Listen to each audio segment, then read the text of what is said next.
Prayer of Restoration. Heavenly Father, I come before you today in need of your restoring power. You are the God who makes all things new.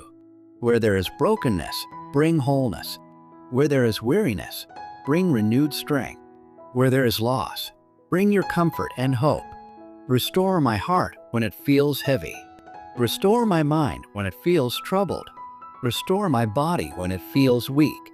Restore my spirit when it feels distant from you.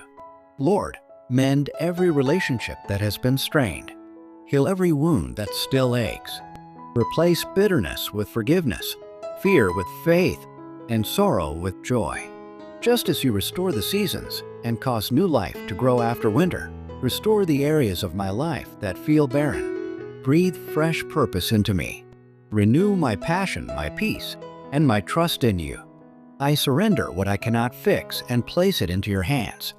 Thank you for being the God of renewal, redemption, and restoration. In Jesus' name, amen.